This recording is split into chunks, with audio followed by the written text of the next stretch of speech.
नमस्कार मित्रांनो, अतिशय महत्त्वाची माहिती आलेली आहे समोर। 1 मे पासून LPG गॅस सिलेंडरची जे बुकिंग आहे त्यामध्ये नवीन नियम ॲड झालेले आहे आणि कोणते कोणते नवीन नियम ॲड झालेले आहे, कोणत्या सदस्यांना गॅस मिळणार नाही आणि कोणत्या सदस्याला गॅस मिळणार, ते सर्व माहिती तुम्हाला आजच्या ह्या व्हिडिओमध्ये बघायला भेटणार आहे। म्हणूनच कुठे जाऊ नका, व्हिडिओ स्किप करू नका। तुमचे काही प्रश्न असेल तर विचारू शकता। मराठी ह्या चॅनलला सबस्क्राईब करून ठेवा, अशीच डेली रोज तुम्हाला नवीन नवीन अपडेट बघायला भेटणार आहे। तर जाणून घेऊया सविस्तर माहिती।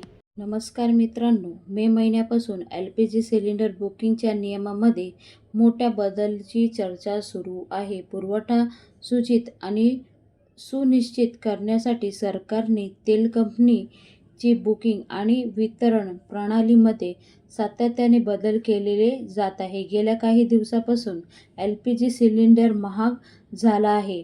14 किलो घरगुती सिलेंडर दरात 60 रुपयाची वाढ झालेली आहे आणि 19 किलोचा जो व्यवसायिक सिलेंडर आहे त्याच्या दरामध्ये सुद्धा वाढ झालेली आहे।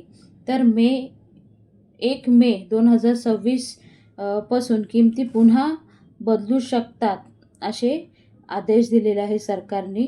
Indian oil corporation, Bharat petroleum आणि हिंदुस्थान पेट्रोलियम च्या मार्फत कंपनी या संदर्भात नवीन नियम लागू करण्याबाबत विचार करत आहे।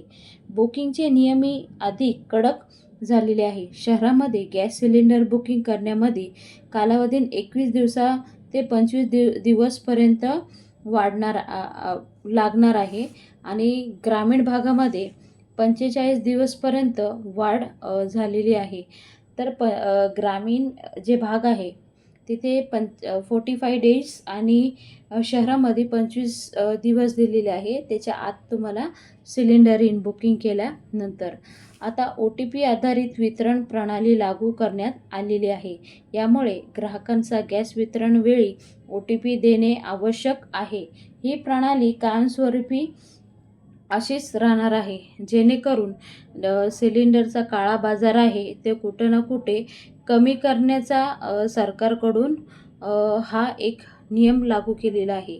आधार eKYC बाबतचे नियमही स्पष्ट केले आहे। प्रधानमंत्री उज्ज्वला योजनेचे लाभार्थींसाठी आधार आधारित प्रणाली अनिवार्य आहे। ज्यांनी eKYC पूर्ण केलेली आहे त्यांना या प्रक्रिया पुन्हा करण्याची गरज नाही आहे। ज्यांनी केली नाही आहे त्यांनी एकदा करून घ्यावा। PMUY ग्राहकांनी वर्षातून एकदा eKYC पूर्ण करणं आवश्यक आहे। आता PNG वापरण्यावर भर दिलेला आहे सरकारने। सरकार आता लोकांना हळूहळू LPG वरून पाईपलाईन नैसर्गिक वायू म्हणजे PNG वापरण्यासाठी प्रोत्साहन करत आहे। ज्या भागामध्ये PNG उपलब्ध आहे तिथे ग्राहकांनी 3 महिन्याच्या आत PNG गॅस लाईन घ्यायची आहे। अगर नाही घेतली तर LPG कनेक्शन बंद करणार असं सरकारने सांगितलं आहे। ज्या भागामध्ये अवेलेबल असेल तिथं तुम्ही PNG म्हणजे पाईपलाईन घेऊ शकता। नवीन कनेक्शन तुम्हाला ज्यांच्याकडे PNG गॅस लाईन आहे त्यांना नवीन कनेक्शन LPGचं कनेक्शन देण्यात येणार नाही असं सरकारने सांगितलेलं आहे। असे नियम LPG गॅस बुकिंगसाठी आलेले आहे। तर हे जे नियम आहे हे नक्कीच तुम्ही फॉलो करा आणि गॅस सिलेंडरमध्ये सुद्धा वाढ होणार आहे। PNG वापरणारे जे ग्राहक आहे त्यांच्यासाठी आनंदाची बातमी आहे की त्यांची जे पाईपलाईन गॅस आहे तो कधीच बंद होऊ शकत नाही, कारण तो भारतात उत्पादन होतो आणि LPG गॅस आहे ते आपण बाहेरच्या देशातून आयात करतो। म्हणून अगर पुन्हा असे काय युद्ध झाले तर LPG गॅसवरच परिणाम होणार आहे। ग्राहकांना एक विनंती आहे, PNG गॅस पाईपलाईन तुम्हाला अवेलेबल असेल तर नक्कीच तुम्ही चालू करा, त्यालासुद्धा बेनिफिट आहे। आणि जिथे गॅस लाईन नाही आहे त्यांना तर LPG गॅस कंपल्सरी वापरणेच आहे।